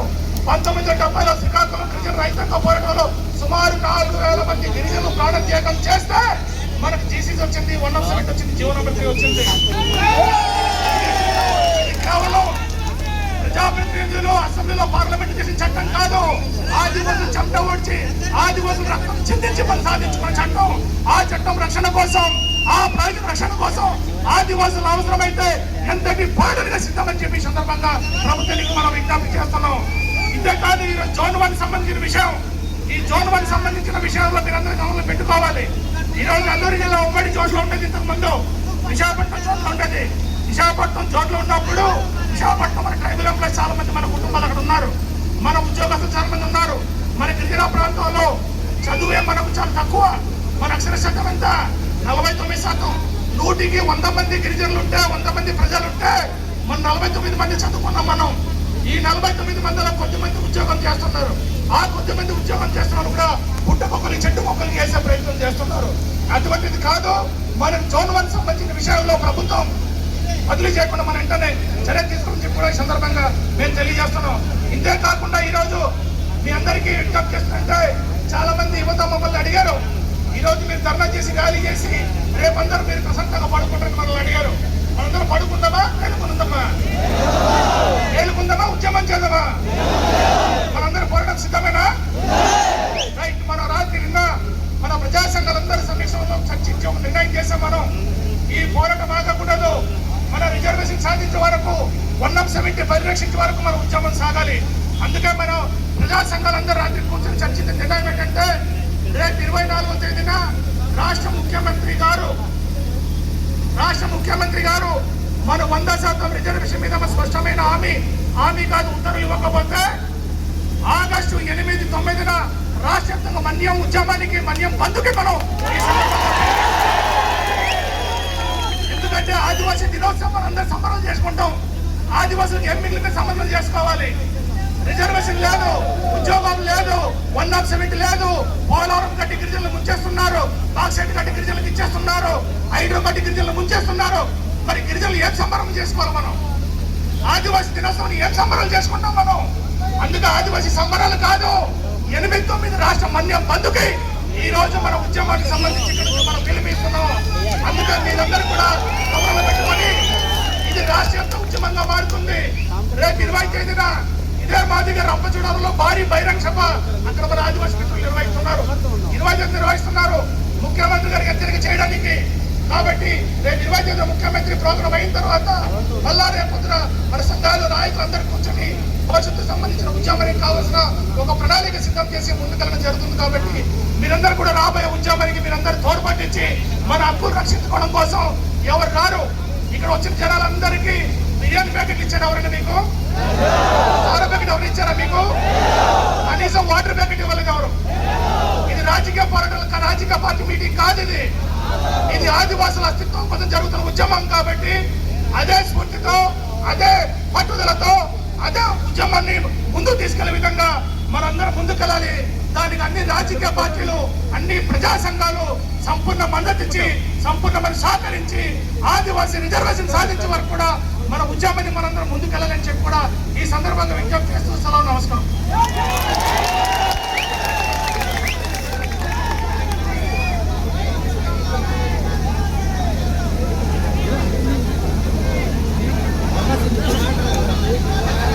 అన్నగారికి ధన్యవాదాలు. మీరు అర్థం చేసుకోండి. మనం ఇక్కడ అన్నం పెడితే చాలా మంది ఇబ్బంది పడతారు, దయచేసి అర్థం చేసుకోవాలి. సరే సోదరులారా, మన ఉద్యమానికి మద్దతుగా తెలంగాణ నుండి వచ్చినటువంటి మన సోదరుడు మూడు నమ్మకాల నిర్మాణ సంఘం జాతీయ అధ్యక్షులు మాట్లాడవలసిందిగా కోరుతా ఉన్నాం.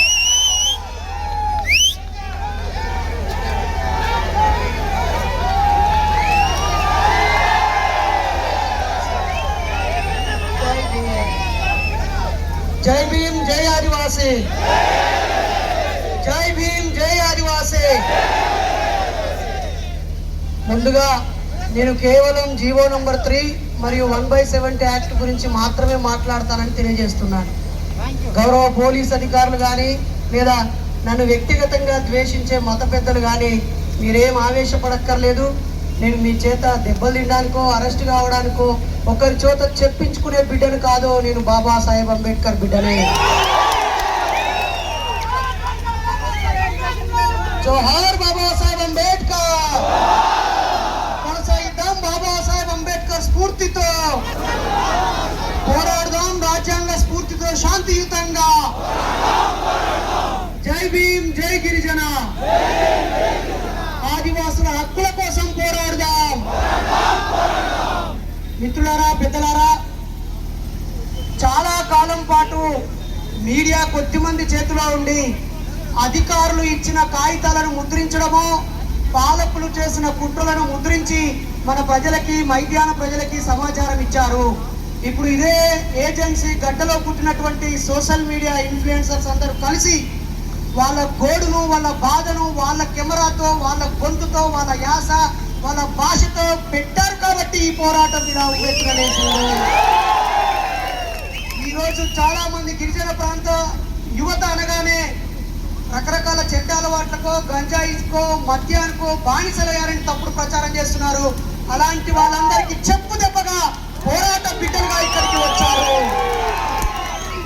నేను ఒక తెలంగాణ పోరాట బిడ్డగా, ఉస్మానియా యూనివర్సిటీ బిడ్డగా, సామాజిక ఉద్యమాల్లో పాల్గొనే ఒక సామాజిక కార్యకర్తగా, సోషల్ మీడియా చేస్తున్న విప్లవానికి మద్దతుగా నేను ఇక్కడికి వచ్చాను తప్ప నాకు 3 రోజుల క్రితం పెట్టిన ధృవ మరియు వెంకటరమణ వీళ్ళు పెట్టిన వీడియో చూసి ఇది చాలా అర్థవంతమైంది కదా, దీని గురించి కేవలం గిరిజన ప్రాంతంలో ఉన్న వాళ్ళు మాత్రమే కాదు, మైదాన ప్రాంతంలో ఉన్న బుద్ధిజీవులు కూడా మాట్లాడాలి, మద్దతు ఇవ్వాలి కదా అని నేను మొదటగా పోస్ట్ పెట్టడం జరిగింది.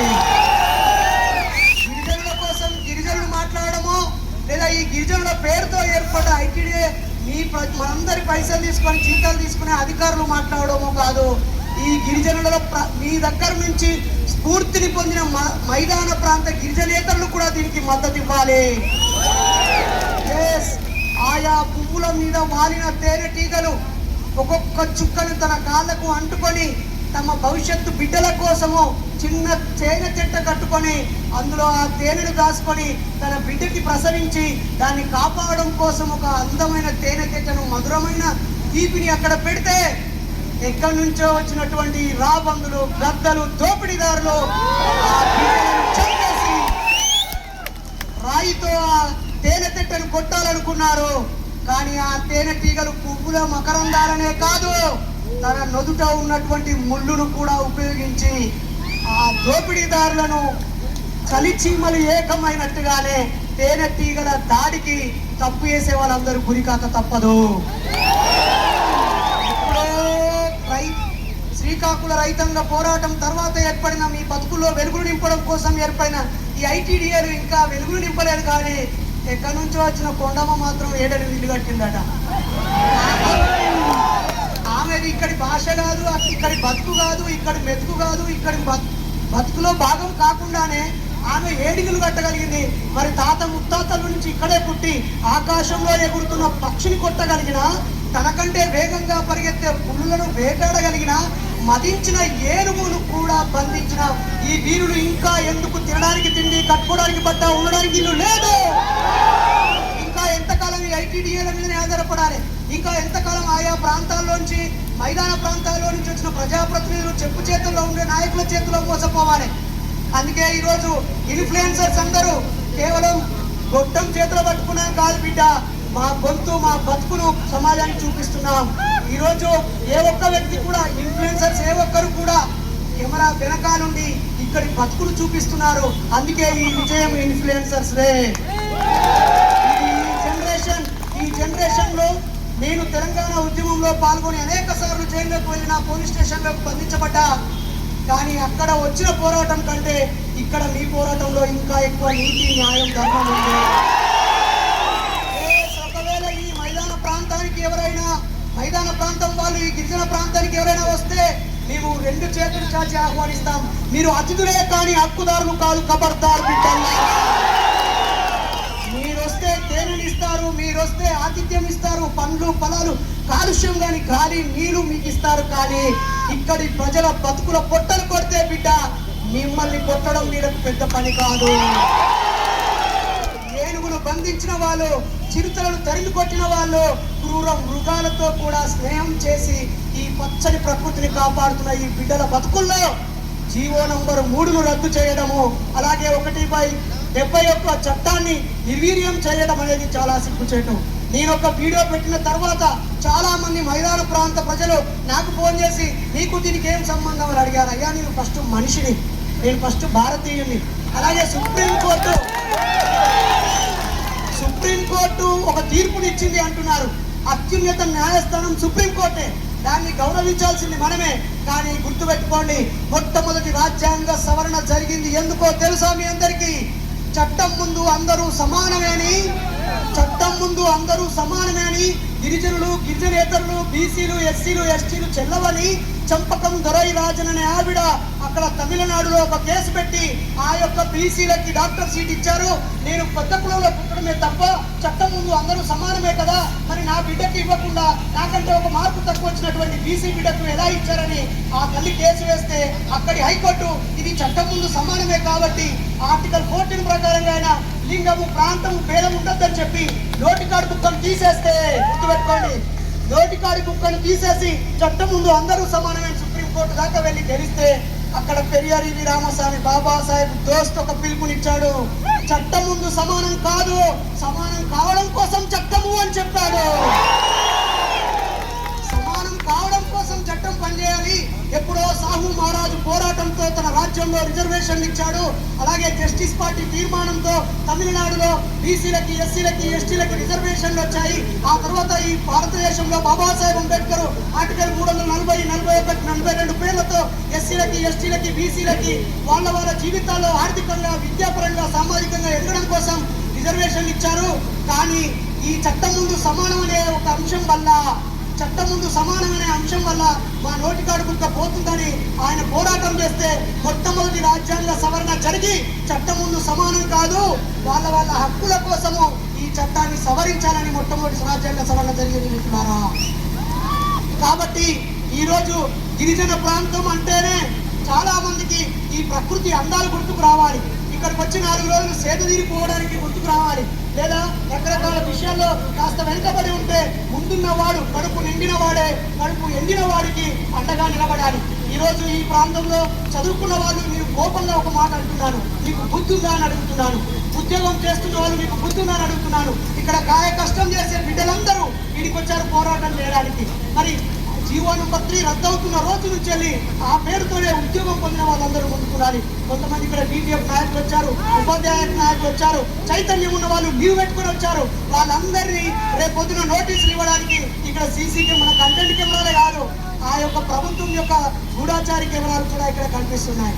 అన్నవాళ్ళు మాట్లాడుతూ చెప్పారు మేము ప్రభుత్వానికి వ్యతిరేకం కాదంటున్నారు. ఇంతకంటే నిజాయితీపరమైన ఉద్యమం ఎక్కడుంటుంది మిత్రులారా? ఓ గౌరవ చంద్రబాబు నాయుడు గారు, మీకు మైదాన ప్రాంతానికి ముఖ్యమంత్రి మాత్రమే కాదు, ఈ బిడ్డలకు కూడా మీరే ముఖ్యమంత్రి గారు.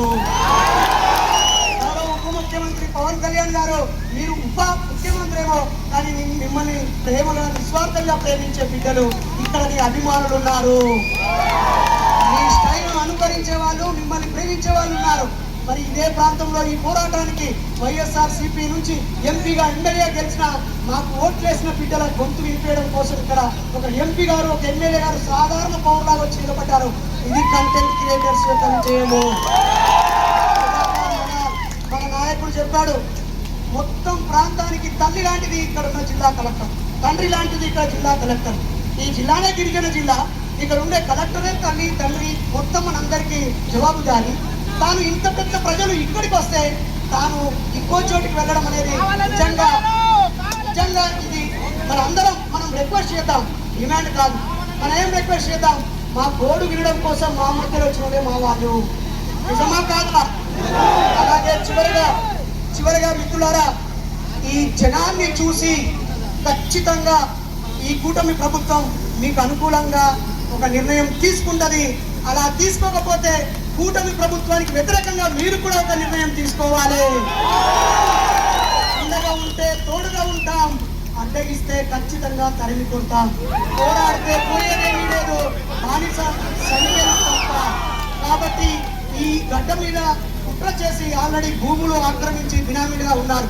నాకు మిత్రుడు అరకు వెళ్తే, రిసార్ట్కి వెళ్తే ఈ 9 ఎకరాలు నీకెక్కడిదే, నువ్వు రెడ్యూడీలోనే అంటే ఏమన్నా వేరే పేరు మీద పెట్టి తీసుకున్నా అని చెప్పి.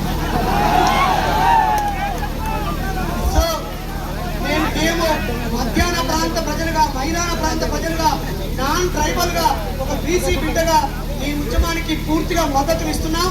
మైదాన ప్రాంతంలో జరిగే ప్రాంత పోరాటాల్లో కూడా మేము తోడుగా ఉంటాం. రాజ్యాంగాన్ని గౌరవిస్తాం, శాంతి మార్గంలోనే నడుస్తాం.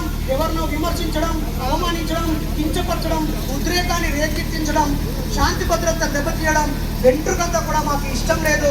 మేము హింసను నమ్ముకున్న వాళ్ళు అమరులైపోయారు, మేము అమరులం కాము, విజేతలం అవుతాము.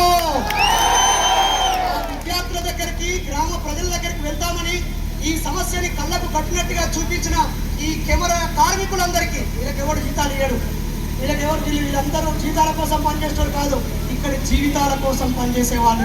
కాబట్టి మీడియా, మెయిన్ స్ట్రీమ్ మీడియా, పత్రికలు, మీడియా, చాలా పార్టీలు చాలా కొద్ది కులాల చేతిలో బందీ అయిపోయాయి.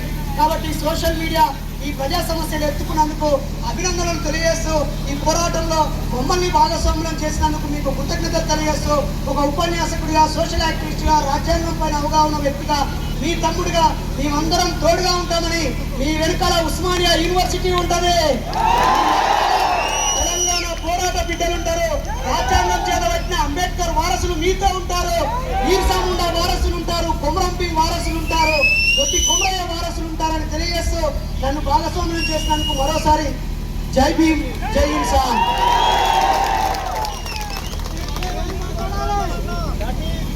అన్నగారికి ధన్యవాదాలు. అలాగే ఈ కార్యక్రమానికి ఒక ఆదివాసీ బిడ్డగా మన అరకు పార్లమెంట్ ఎంపీ గారు గుమ్మ తనుజరాణి గారు ఉన్నారు, వారు మాట్లాడవలసిందిగా కోరుతా ఉన్నాం.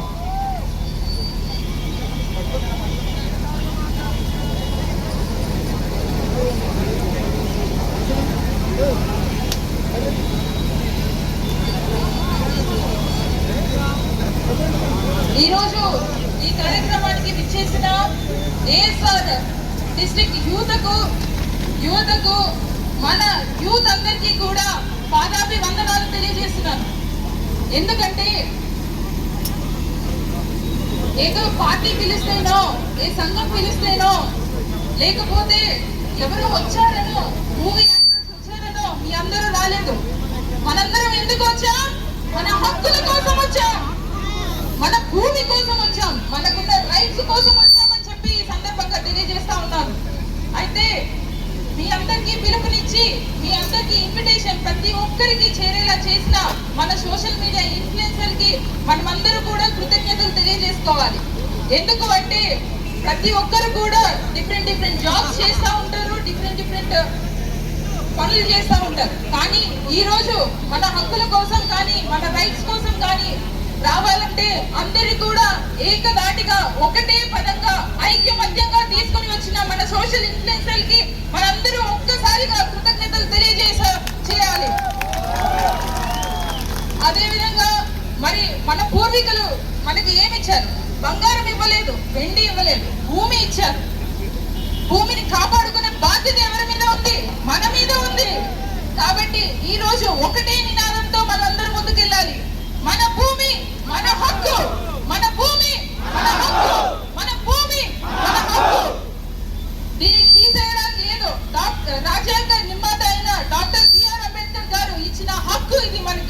మనకి ఇచ్చిన భూమిని ఎవరు కాలు రాయడానికి లేదు. కాబట్టి ఈ రోజు మీలో అందరితోనూ మీలో ఒక్కటిగా నేను ఇక్కడికి వచ్చాను. నేను ఒక పార్టీ నుండో లేకపోతే ఒక ఎంపీ పదవిలోనో రాలేదు. స్టార్ట్ అయినప్పటి నుండి ఈ రోజు వరకు మీలో అందరిలో ఐక్యమత్యంగా మీ అందరిలో ఒక్కరిగా నేను ఇక్కడికి వచ్చాను. మీ అందరికీ కూడా ఒక ముఖ్యమైన విషయం చెప్పాలి. ఈ రోజు నేను ఎంపీగా ఉండదు, కానీ ముందు మాత్రం నేను ఒక డాక్టర్ని, ప్రాణాలు కాపాడే డాక్టర్ని. ఆ ఒక్క విషయం మీ అందరు గుర్తుపెట్టుకోవాలి. డాక్టర్లకి ప్రాణాలు ఎంత ముఖ్యమో ఒక గిరిజన మహిళకి, ఒక గిరిజన ఆదివాసి బిడ్డకి కూడా ఇంత పదవి ఉంది, లేకపోతే ఇంత పైకెళ్ళి మాట్లాడే ఇచ్చిన నా బాధ్యతకి మీ అందరూ నాకు కల్పించిన ఈ బాధ్యతకి మాత్రం 100% నేను జస్టిస్ చేస్తానని చెప్పి ఈ సందర్భంగా తెలియజేస్తా ఉన్నాను. అదేవిధంగా మరి ముందు జరిగిన 2 సంవత్సరాల్లో కూడా పార్లమెంట్ లోని 8 సార్లు జీవో నెంబర్ 3 గురించి నేను ప్రస్తావించడం జరిగింది. అదే విధంగా సేమ్ ఇష్యూస్ ఈ రోజు 1/70 యాక్ట్ కానివ్వండి, జీవో నెంబర్ 3 కానివ్వండి, వీటన్నిటి గురించి కూడా నేను ప్రెసిడెంట్ గారిని, మన దేశ ప్రెసిడెంట్ అయిన ముర్ము గారిని, అలానే ట్రైబల్ మినిస్టర్ గారిని కూడా కలవడం జరిగింది. కానీ రానున్న రోజుల్లో మరి ఈ రోజు ప్రభుత్వానికి ఏదైతే డిమాండ్స్ పెడుతున్నామో అది మనకి రానున్న రోజుల్లో రాలేకపోతే ఆగస్టు 9 ఆదివాసీ దినోత్సవం లోపు మనకి ఈ రోజు జరుగుతున్న ఈ ఉద్యమానికి రిజల్ట్ రాకపోతే మనందరం ఎక్కడ చేయాలి ఉద్యమం? చలో ఢిల్లీ, చలో ఢిల్లీ. మనందరూ కూడా ట్రైన్లలోని, ఫ్లైట్స్ లోని, రోడ్డు ప్రయాణంతో మనందరూ కూడా కలిసి ఐక్యమత్యంతో పోరాటం ఎక్కడ చేయాలి? పవిత్రమైన పార్లమెంట్ ఎదురుగా ఉన్న జంతర్ మంతర్ లో చేయాలని చెప్పి ఈ సందర్భంగా తెలియజేస్తున్నాను. అదే ఉద్యమానికి నేను అధ్యక్షత వహిస్తానని కూడా ఈ సందర్భంగా తెలియజేస్తా ఉన్నాను. మనకిచ్చిన హక్కుల కోసం, మనకిచ్చిన రైట్స్ కోసం పోరాడే ఈ ప్రయత్నంలో మరి యువత అందరికీ కూడా నేను తెలియజేసేది ఒకటే. ఎంతో మంది మాట్లాడారు. ఈ రోజు యువతకి ఏం తెలుసు? సెల్ ఫోన్లు పట్టుకోవడమా, లేకపోతే తిరగడమా, బైక్ వేసుకొని తిరగడమా అని. కానీ ఈ రోజు పాడేరు నడిబొట్టున చూస్తే ఇవన్నిటికీ కూడా ఆన్సర్ వస్తుంది.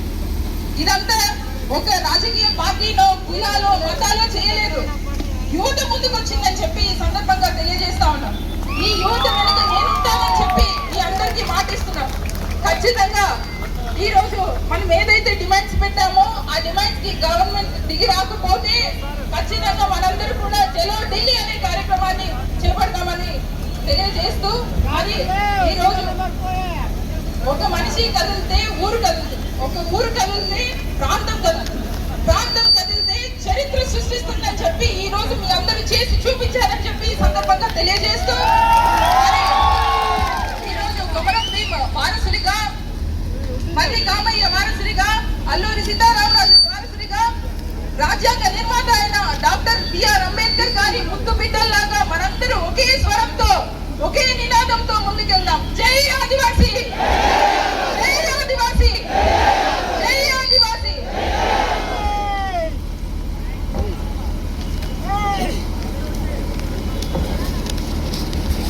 మేడం గారికి ధన్యవాదాలు. అలాగే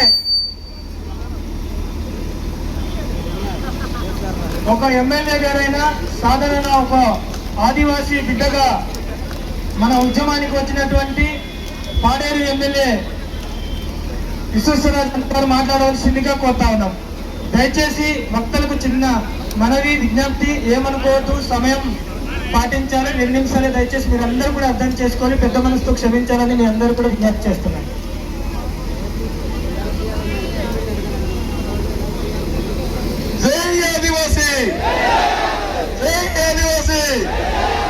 ఆదివాసీల ఐక్యత, ఆదివాసీల ఐక్యత. అందరికీ నమస్కారం. ముందుగా నేటి కార్యక్రమానికి సభాధ్యక్షులు అప్పుడు కూడా రాధాకృష్ణ గారికి, అదేవిధంగా నేటి కార్యక్రమానికి మన నిరసన ర్యాలీ కార్యక్రమానికి విచ్చేసినటువంటి 11 మండలాల నుంచి విచ్చేసినటువంటి మన యువకులకు, అలాగే మన గిరిజన ముద్దు బిడ్డలందరికీ కూడా పేరు పేరుగా ఉద్యమ వందనాలు తెలియజేసుకుంటూ, నిజంగా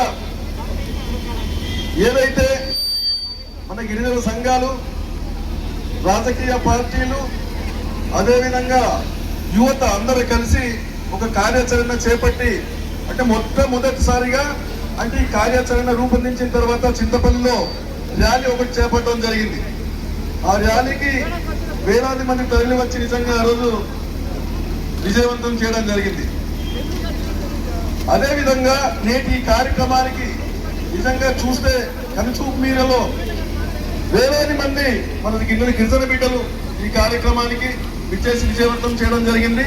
అయితే ప్రధానంగా మనకున్నటువంటి సమస్యలు అనేకం ఉన్నప్పటికీ ప్రధానంగా అనంతగిరిలో ఉన్నటువంటి హైడ్రో పవర్ ప్రాజెక్టు రద్దు చేయాలని చెప్పేసి మనమంతా కూడా కోరడం జరుగుతుంది. అదేవిధంగా మనకు ప్రధానమైనటువంటి గుండెకాయ లాంటి, ఆయుపట్టు లాంటి 170 యాక్ట్ ని పటిష్టంగా అమలు చేయాలని చెప్పేసి మనమంతా కూడా ఉద్యమం చేపడుతున్నాం. అంటే మన గుండెకాయ లాంటి 170 యాక్ట్ ని నిర్వీర్యం చేయడానికి విశాఖపట్నంలో ఒక వేదికలో ఇక సభాపతి స్థానంలో ఉన్నటువంటి స్పీకర్ అయ్యన్న పాత్రుడు గారు ఆ రోజు మాట్లాడుతూ, అంటే ఆ రోజు ఇక్కడ ఉన్నటువంటి గిరిజన ప్రాంత అభివృద్ధికి ఆటంకంగా ఉంది కాబట్టి ఈ 170 యాక్ట్ ని సవరణ చేయాలని చెప్పేసి మాట్లాడారు. అంటే మీరు అభివృద్ధిని కోరుతున్నారా, లేదంటే ఇక్కడ గిరిజన ప్రాంతంలో ఉన్నటువంటి మా అపారమైనటువంటి ఖర్చు సంపత్తి దోచుకోవడానికి కుట్రలు పండుతున్నారా అని చెప్పేసి నేను అడుగుతున్నాను. అదేవిధంగా మొన్న జరిగిన ప్రాంతంలో అంటే 10 మంది గుర్తు తెలియని వ్యక్తులు ఇక్కడ వచ్చేసి బాక్సైట్ నమూనాను వెలికి తీస్తున్నారని చెప్పేసి ఆ రోజు మా గిరిజనులందరూ కూడా పట్టుకొని వాళ్ళకి అడ్డగించడం జరిగింది. కానీ ఈ కూటమి ప్రభుత్వంలో ఉన్నటువంటి పోలీసు అధికారులు ఏం చేశారయ్యా అంటే, వాళ్ళు కనీసం విచారణ చేపట్టి వాళ్ళు ఆధారాలు కూడా సేకరించకుండా పంపిస్తారా? అంటే వీళ్ళంతా కలిసి మూకుమ్మడిగా కుట్రపల్లి మన హక్కుల్ని, మన చట్టాలని నిర్వీర్యం చేస్తూ మనకు ఉన్నటువంటి సంపదని దోచుకుపోవడానికి కుట్రలు పడుతున్నారని చెప్పేసి మనందరినీ కూడా తెలియజేస్తున్నాం. మనం ఈరోజు నేటి కార్యక్రమానికి ముఖ్యంగా 5 అంశాలు, అంటే మొదటిగా 170 యాక్ట్, 2 జీవో నెంబర్ 3, 3 బాక్సైట్, 4 మన జోన్ 1లో కొనసాగించాలన్న ఒక డిమాండ్తో మనం ఈరోజు చేసినటువంటి కార్యక్రమానికి నిజంగా ఇంతమంది తరలి రావడానికి కారకులైనటువంటి మన సోషల్ మీడియా ఇన్ఫ్లుయెన్సర్స్, యూట్యూబర్స్ అందరికి కూడా పేరు పేరున హృదయపూర్వకంగా ధన్యవాదాలు తెలియజేసుకుంటున్నాను. అదేవిధంగా నేను ఆ రోజు ఎస్టీ కమిషన్ మెంబర్గా ఉన్నాను. గతంలో ఉన్నప్పుడు బోయ వాల్మీకిని ఎస్టీ జాబితాలో చేరుస్తామన్నప్పుడు నేను ఆ రోజు తమ్ముడు సురేష్ కుమార్ ప్రత్యక్షమైనటువంటి సాక్ష్యం, నేను ఆ రోజు రాజీనామా చేసేస్తానని చెప్పేసి మాట ఇవ్వడం జరిగింది. నేను రాజకీయాల్లో వచ్చిన తర్వాత మొట్టమొదటిగా మన మైనింగ్ కి వ్యతిరేకంగా జీమాడుగుల మండలం పెదలొచ్చల్లో బాక్సైట్ కి మైనింగ్ కి వ్యతిరేకంగా ఒక మీటింగ్ జరిగినప్పుడు ఆ మీటింగ్ లో మొట్టమొదటిసారిగా నేను చెప్పిన మాట, నేను ఏ పదవిలో ఉన్నా సరే నా గిరిజన ప్రాంతానికి, నా గిరిజనులకి అన్యాయం జరిగినట్లు భావిస్తే నేను ఏ పదవిలో ఉన్నా సరే అర్థాంతరంగా రాజీనామా చేస్తానని చెప్పేసి ఆ రోజు తెలియజేశాను. ఖచ్చితంగా నేను మాటకు కట్టుబడి ఉంటాను. నా గిరిజన ప్రాంత అభివృద్ధికి ఖచ్చితంగా మంచి జరగాలి, గిరిజన ప్రాంతానికి మంచి జరగాలి. ఖచ్చితంగా నా గిరిజనులకి మంచి జరుగుతుందంటే జీవో నెంబర్ 3 పునరుద్ధరిస్తామంటే, 170 యాక్ట్ పటిష్టంగా అమలు చేస్తామంటే ఖచ్చితంగా ఇప్పుడు నా ఎమ్మెల్యే పదవికి రాజీనామా చేయడానికి ఎప్పుడు కూడా సిద్ధంగా ఉన్నానని చెప్పి కూడా ఈ సందర్భంగా తెలియజేస్తాను. ఖచ్చితంగా థ్యాంక్ యూ. మరి చక్కగా అవకాశం ఇచ్చినటువంటి గౌరవ పెద్దలందరూ కూడా హృదయపూర్వకంగా నమస్కారాలు తెలియజేసుకుంటాను, అనే ధన్యవాదాలు తెలియజేసుకుంటాను. సుదూర ప్రాంతాల నుంచి వచ్చినటువంటి గిరిజన బిడ్డలందరూ కూడా పేరు పేరున హృదయపూర్వకంగా ఉత్తమ వందనాలు తెలియజేసుకుంటూ ముగిస్తున్నాను. Thank you.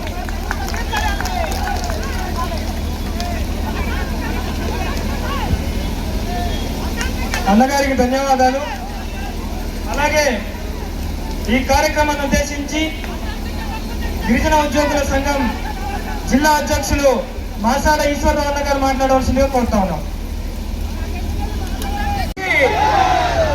చేతుల పిల్లలు ఐకమత్యం లేదనుకుంటారు. జై ఆదివాసీ, జై ఆదివాసీ. ఓహోహోహో, కడుపు నిండిపోతుందిరా. మీరు చిరుతప్పులురా. 77లో నేను చూశాను. ఇక్కడ ఒక IAS ఆఫీసర్ డ్రైవర్ ఉన్నాను. 77లో 2 ఇళ్ళే ఉండి కోదకొండమ్మ దగ్గరికి వెళ్ళేసరికి తిరిగి రాడానికి 3 మిగిలి. ఇప్పుడు చూడు ఎంతమంది అయ్యారో, ఎంతమంది అయ్యారో చూడు. ఒక్క నిమిషం దయచేసి మీరు వినండి ప్లీజ్. ఆ మాణిక్యము, అప్పలనాయుడు, నరసింహమూర్తి, చిత్తమ్మే ఉండేవారు. మా గుడిసెలు అటే ఉన్నాయి, వీళ్ళు బిల్డింగ్లు ఇటే పెరిగాయి. మా గుడిసెలు అక్కడే మా పోడు.